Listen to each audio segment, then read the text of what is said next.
Hi guys, this is Angie.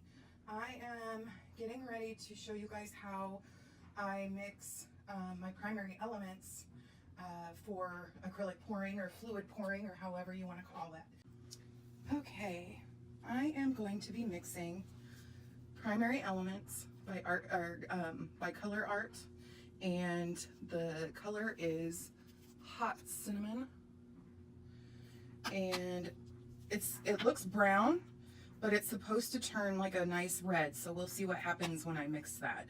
And then this is Primary Elements Rose Gold, which I'm excited to see what that one looks like as well. I also have some other colors, but these are the only two I'm going to mix up for the video. Let's see, I need some sticks. I don't really want to use that one. I think it's still wet. All right, and the first thing I do is, I think Leslie Onstad's her instructional video is it's 1 tablespoon of their acrylic medium, which is a glossy enamel, and I have to be honest with you, I eyeball it, so it's roughly maybe a tablespoon. It doesn't have to be exact. So I'm just going to pour some of that in my little cups. These are 2-ounce cups, I believe. And these are, yeah, they're 2 ounces. These are the Diamond brand that I picked up at Walmart. And I'm going to combine, I guess, Leslie and Anne Marie, because I don't use a measuring spoon like Leslie does, but it's 1/8 of a teaspoon of pigment to 1 tablespoon of acrylic medium. And I will say that Leslie does, she recommends that you use their acrylic medium just because it's formulated and is proven to work with their pigments. So I am not going to argue with her. She is the knowledge guru when it comes to primary elements. So, oops, Anne Marie just takes her stick and just puts some on the end and then just drops it in, and that's how I do it.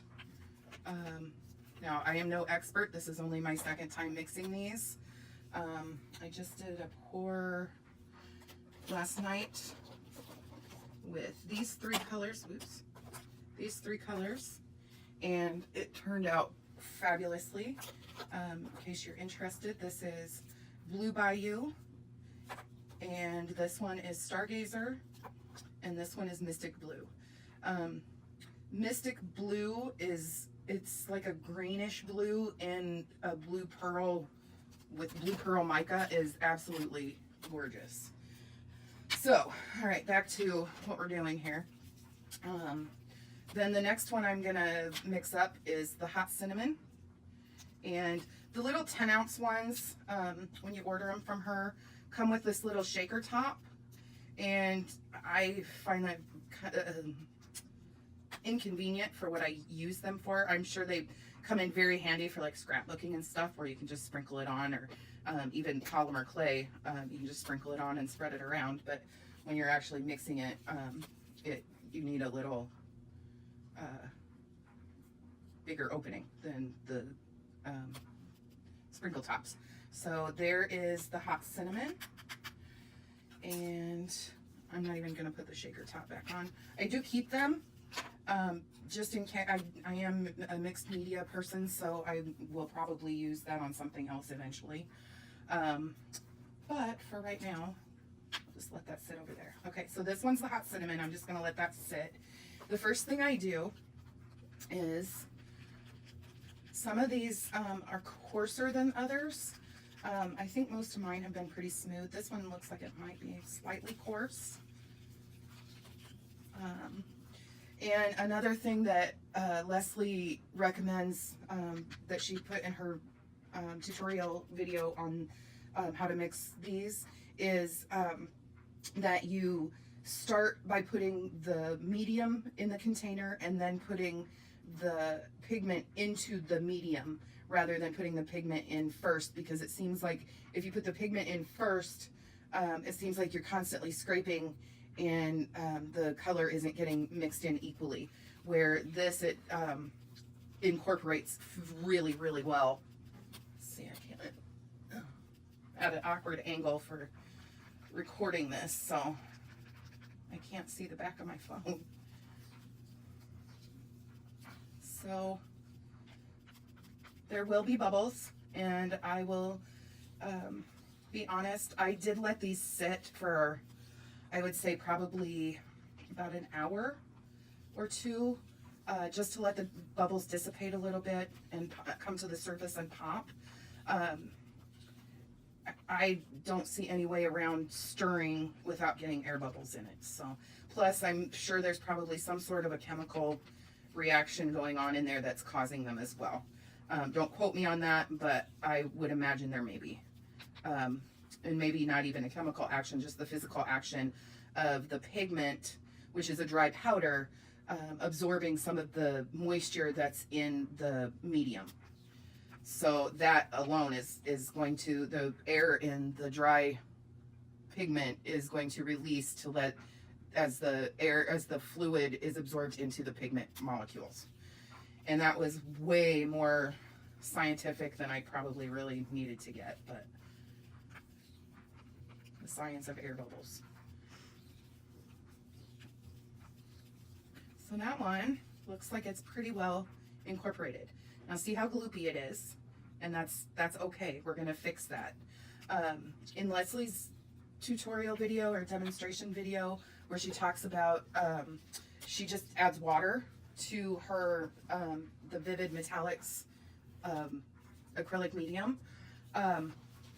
Because I am a paint pourer or acrylic pourer, I prefer adding something in it, and I use Liquitex pouring medium. Oops, there you go. Liquitex pouring medium.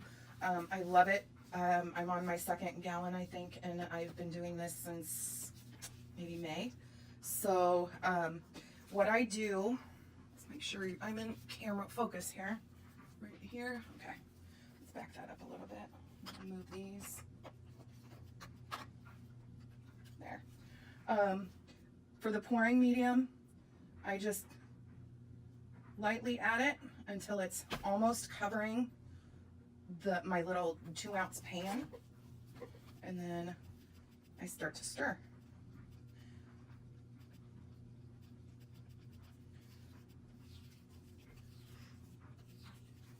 And then you always want to add the pouring medium before you add any sort of water, if you're going to add the pouring medium. Otherwise, you can just skip this step and go straight to the water.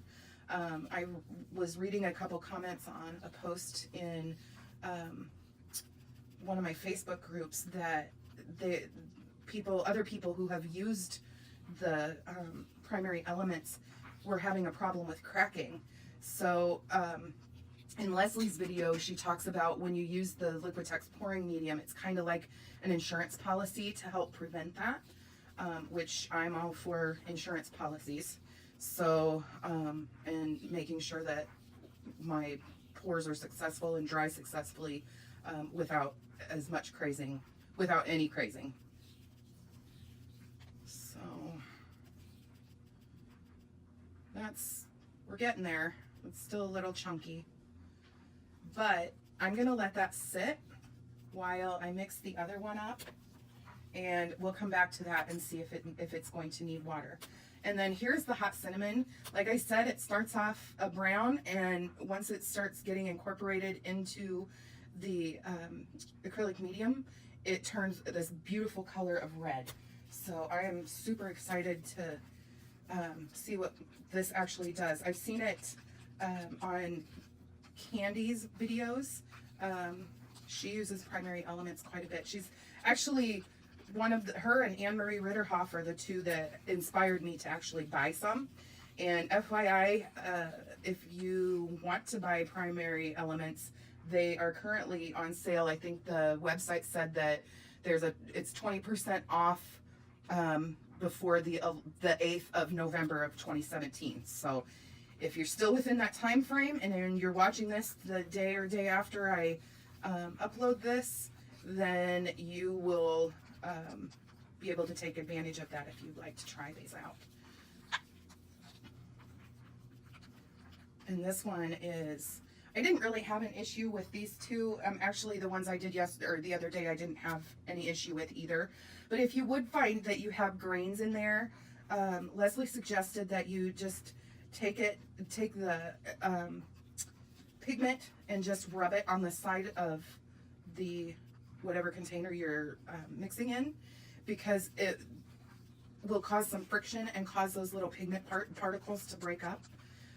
But I don't have an issue with these, at least. There's one that I might have. I actually expected to have an issue with the rose gold, so I'm relieved that that wasn't the case. So, okay. And then again, gloopy, but oh my gosh, look at that color. I mean, it is. I hope I can't tell if the camera's picking that up, but it is just gorgeous. There's such an iridescent sheen that is like nothing I've ever seen before. I've attempted to add mica powders to clear gloss medium before and have not had results like this. I don't know what magic Leslie works, but I hope she keeps it up for as long as I'm pouring, because they are absolutely amazing. Okay, I'm going to add the pouring medium to this one. And again, I'm just going to lightly almost cover the top. I'm sorry, that's really not an accurate measurement, but this is how I do it. And my pour was extremely successful. So until it becomes unsuccessful, this is how I will mix these primary elements.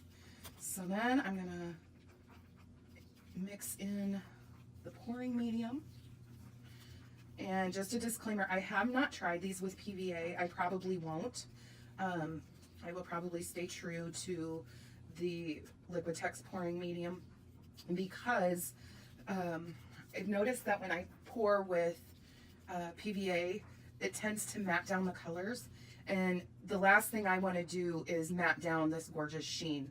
So I would much prefer to use something that I'm confident that's going to dry completely clear, which Liquitex pouring medium does. And obviously Leslie's, the Vivid Ultra Metallics acrylic medium does as well, or she wouldn't be using it with these. And I can attest that it does dry clear and transparent, and it's, as long as you're using transparent pigments, which all of the ones that I've used so far have been, you will not have an issue. So there's this one. This one looks a little thinner than the other one, but I don't think I had as much pigment in this one either, because I noticed that I didn't have as much of the acrylic medium in there. So now that the rose gold has been sitting for a little bit, I don't know if you can see in there, but there are a ton of bubbles up on top. So I'm actually gonna grab my torch and just torch the top of that, just to get most of those to pop. And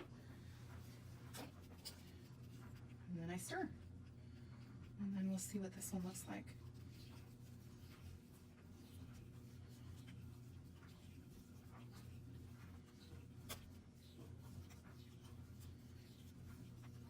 I will add the link in the description of this video to the little 2-minute video that I did of the pour that I used these 3 colors in. So that way you can go see how I did my pour The only thing I didn't add was the mixing of the pigments. So that's what this video is for. Still a little thick for my taste, and I'm going to be adding just a little bit. And when I say a little bit, this is a condiment, like ketchup container, salad dressing, mustard, whatever you want to put in it. This is my distilled water. It's kind of rubbing off. I probably should put that back on there. But I'm just going to start with 5 drops. There's 5 drops. And then I'm going to stir again. And after every time, I mean, this is my, and maybe I'm being a little more cautious than I need to be, but after I add anything to my mix, to my primary elements, I am going to let that sit, because it's going to take a minute for everything in this cup to incorporate and for the pigments to absorb the water that I just added. So that way I get an accurate viscosity or thickness of my paint before I actually use it to pour with. And see how it's making just a tiny little mound before it goes into the, before it melts into the rest of the paint? That's what you want. Well, that's what I base my stuff on. If it starts building up, then it's too thick. If it leaves a divot in the surface of the paint, then it's likely too thin. But if it's just barely a divot, you can probably get away with it. That's actually what I used to mix my thickness, or my paints to the thickness of, was just to have that slight indentation in the surface of the paint. And since I started doing this little mound thing, my pours have turned out better. So I think I'm going to add 3 more drops of water to this one and then let it sit. Oh, I guess that was 4, maybe 5. I'm not going to slow-mo it to count them. So then I just keep mixing.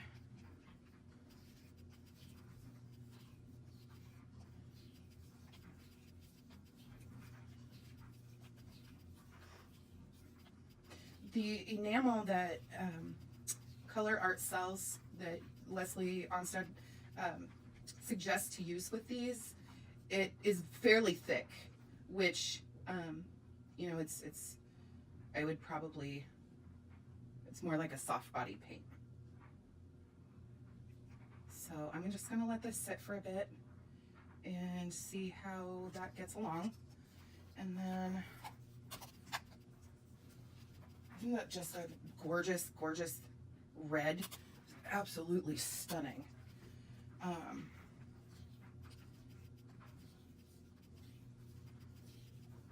So let's see how this one's getting along, and if I need to add any water to it.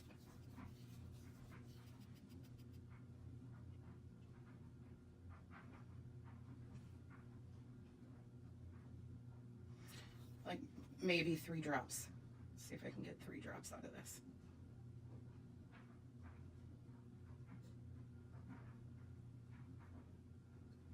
Or whatever that was. So we'll stir that in. This one I might have just made this one too thin. If that happens and you make it too thin, I would suggest not adding pouring medium. I would suggest adding a little bit of the glossy enamel to thicken it back up, or just let it sit with like a lid on it but not sealed, and see if the pigments will absorb a little more of the water and thicken it back up. But if worst comes to worst, just add a little bit of the acrylic medium back into it and it should thicken back up. Now this one I would consider to be perfect. It's just barely a mound and it melds straight away back into the rest of the paint pot. So this one's ready to go, in my opinion. So there's that one. And then I'll take one quick look back at this one again. See, there's more bubbles. That's why I let mine sit. I want to say it was an hour. It may have been 3 or 4. it was a while before I decided to use them. Actually, you know what? The more I think about it, I think I mixed them the night before. So it was almost 24 hours before I used them. Which, I don't know, I guess in my opinion, that's ideal. I tend to get better pours with paint that's been sitting for a little bit, just because it's a shock when you add different elements together. So it takes a while for them to figure out that it's how to get along in the cup.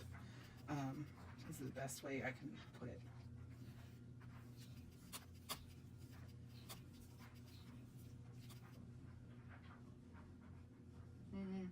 This one still might be a little thick.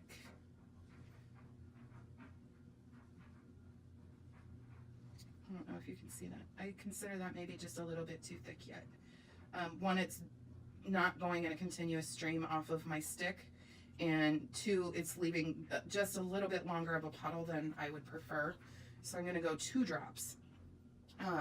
I've thought about using like a pipette, which I have a ton of because I use it for my silicone. But this is a 3 ml pipette, so I would probably have more accurate drops if I used this versus the condiment bottle. But I mean, it works and I'm used to using it. Use what you have, use what you're comfortable with. If you'd prefer to be very precise, then use the pipette. Otherwise, I have other bottles here too. Here's a smaller one. This one I think is for cake decorating, or maybe it's for tie-dye, I can't remember. But this one, you know, it's still has the same type of top as the condiment thing. So yeah, in essence, or I mean, it would be the same as out of each one of those, or either one of those.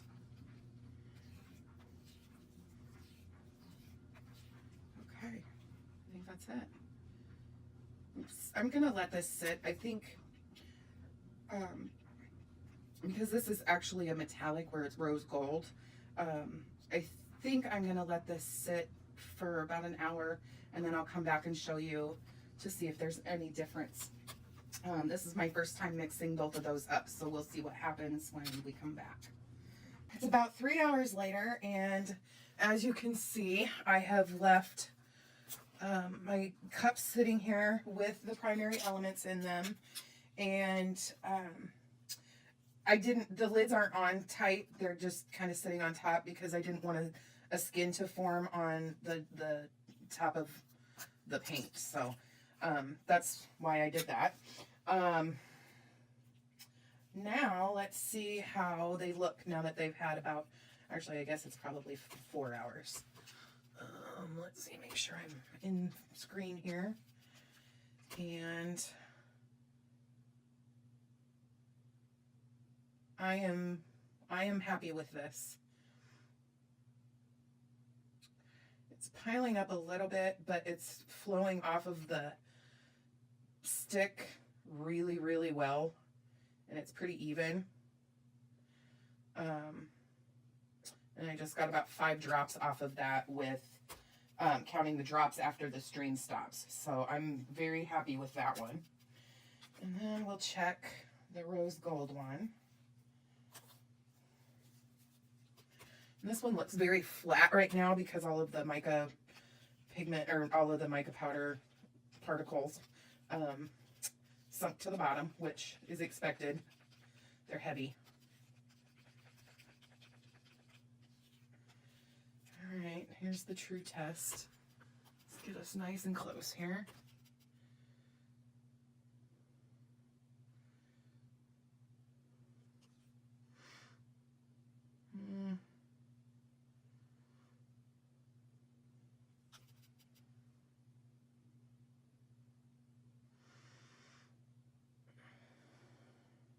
I think it's going to be okay. All right. So I'm going to set both of those aside for a minute. And I am going to show you the shimmeries, hopefully, on the stick. how it plays in the light. That's the rose gold. There's a nice peach undertone to that. Hopefully that's picking it up. And then